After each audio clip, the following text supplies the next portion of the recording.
الله الرحمن الرحيم إن الحمد لله نحمده ونستعينه ونستغفره من يهده الله فلا مضل له ومن يضلل فلا هادي له وأشهد أن لا إله إلا الله وحده لا شريك له وأشهد أن سيدنا ونبينا وحبيبنا وشفيعنا وقرة أعيننا محمدًا عبده ورسوله صلى الله تبارك وتعالى عليه وعلى آله وأصحابه وأزواجه وذريته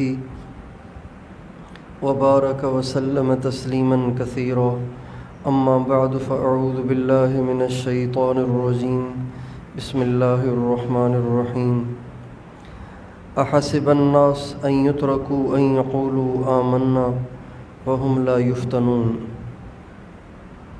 وقال تعالى وَلَنَبْلُوَنَّكُمْ بِشَيْءٍ مِّنَ الْخَوْفِ وَالْجُوعِ وَنَقْصٍ مِّنَ الْأَمْوَالِ وَالْأَنفُسِ وَالثَّمَرَاتِ وَبَشِّرِ الصَّابِرِينَ الَّذِينَ إِذَا أَصَابَتْهُم مُّصِيبَةٌ قَالُوا إِنَّا لِلَّهِ وَإِنَّا إِلَيْهِ رَاجِعُونَ وقال النبي صلى الله عليه وسلم أشد الناس بلاءً الأنبياء ثم الأمثل فالأمثل سبحان ربك رب العزة عما يصفون وسلام على المرسلين والحمد لله رب العالمين اللهم صل على سيدنا محمد وعلى آل سيدنا محمد وبارك وسلم.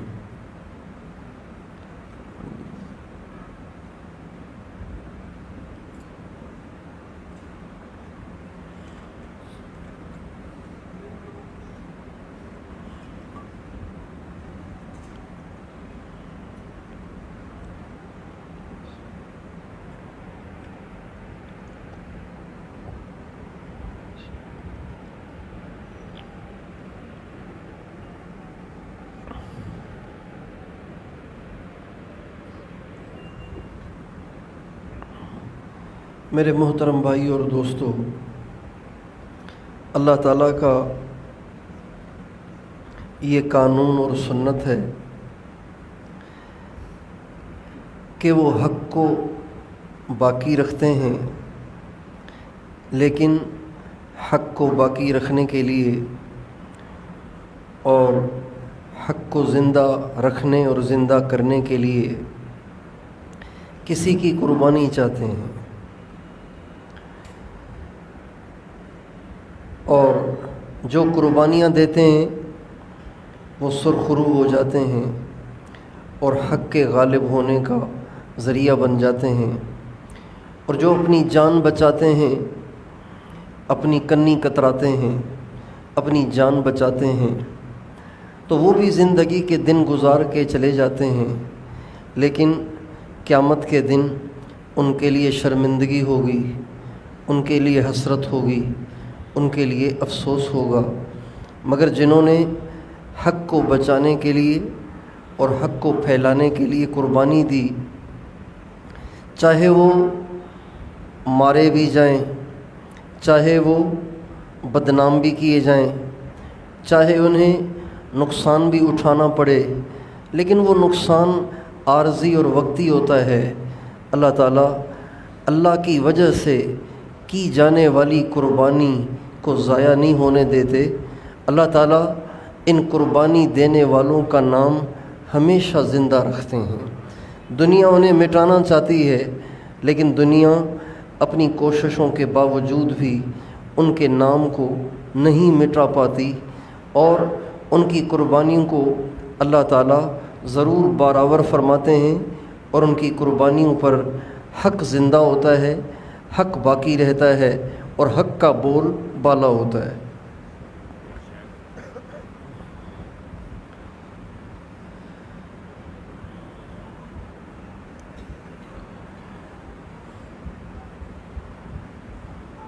حضرت معاویہ رضی اللہ تعالی عنہ کے انتقال کے بعد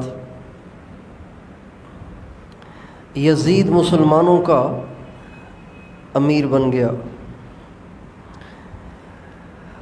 اور یہ بات ظاہر ہے کہ جب حکمران بے دین ہو، حکمران فاسق اور فاجر ہو تو اس سے دین تو زندہ نہیں ہوگا، اس سے فسق و فجور عام ہوگا، اس سے بے دینی عام ہوگی، اس سے اسلام کو نقصان پہنچے گا۔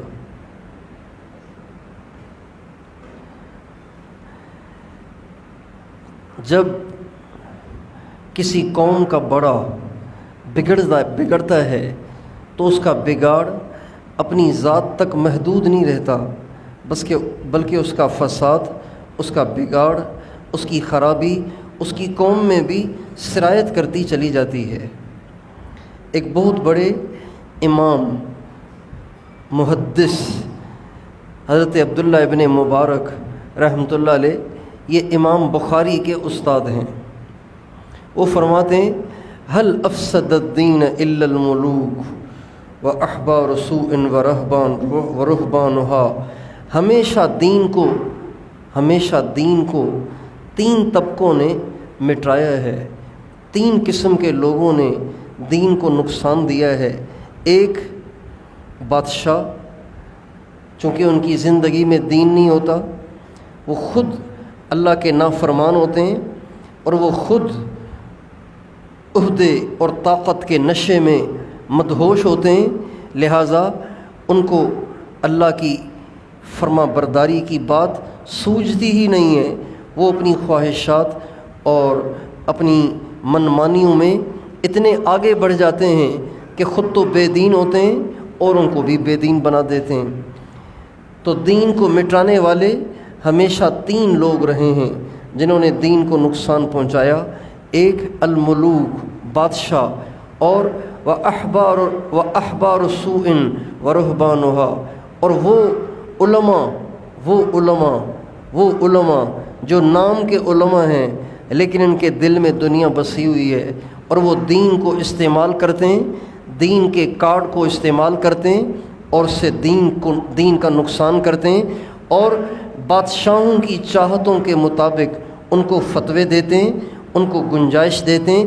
ایسے درباری مولوی اور ایسے مال کے لالچی مولوی، ان کے ذریعے سے بھی دین کو نقصان پہنچتا ہے۔ وَأَحْبَارُ سُوءٍ وَرُهْبَانُهَا، اور تیسرے وہ لوگ جن سے دین کو نقصان پہنچتا ہے وہ ہیں جو اللہ والے نہیں ہیں لیکن اللہ والوں کا لبادہ اوڑھ کر وہ لوگوں سے مال بٹورتے ہیں۔ خود پیر نہیں ہیں لیکن لوگوں سے پیسے نکالنے کے لیے، لوگوں کی عزت کو وصول کرنے کے لیے، لوگوں کی جیبیں کاٹنے کے لیے اور لوگوں سے اپنے مطلب پورے کرنے کے لیے وہ اللہ والوں کا لبادہ اوڑھ لیتے ہیں۔ یہ تین طبقات ہیں جو ہمیشہ دین کو نقصان پہنچاتے ہیں، بادشاہ، برے علماء اور برے پیر۔ یہ تین طبقات ہیں جو ہمیشہ دین کو نقصان پہنچاتے ہیں۔ تو یزید چونکہ دیندار نہیں تھا، بے دین آدمی تھا، اس کا امیر بننا اسلام کا، امت مسلمہ کا حکمران بننا، یہ دین کے لیے نقصان دہ تھا، اس میں کسی شک و شبے کی گنجائش ہی نہیں ہے۔ بہت سے لوگ یزید کی فیور میں بہت سی باتیں کرتے ہیں اور اس کی وجہ یہ بتاتے ہیں کہ وہ صحابی کا بیٹا ہے۔ تو صحابی کا بیٹا ہونے سے انسان کا نیک ہونا یقینی نہیں بن جاتا۔ نوح علیہ السلام تو نبی تھے، نبی کا درجہ تو صحابی سے بھی بڑا ہے، لیکن بیٹا نافرمان ہوا تو وہ دوزخی بن گیا۔ حضرت معاویہ اللہ کے نبی کے صحابی ہیں، کاتب وحی ہیں، اور ساری دنیا کے قطب، ابدال اور غوث اور علماء، محدثین، مفسرین، یہ سارے مل کر حضرت معاویہ کی گرد کو بھی نہیں پہنچ سکتے۔ حضرت معاویہ کا اپنا درجہ اتنا اونچا ہے لیکن بیٹا ان کے نقش قدم پہ ہی نہیں ہے۔ حضرت معاویہ کو یہ بتایا گیا کہ آپ کا جو بیٹا ہے نا، آپ کا بیٹا بڑا نیک ہے، بڑا پرہیزگار ہے اور ساری دنیا اس کو چاہتی ہے، اگر آپ نے اس کو امیر نہ بنایا تو دنیا ٹوٹ جائے گی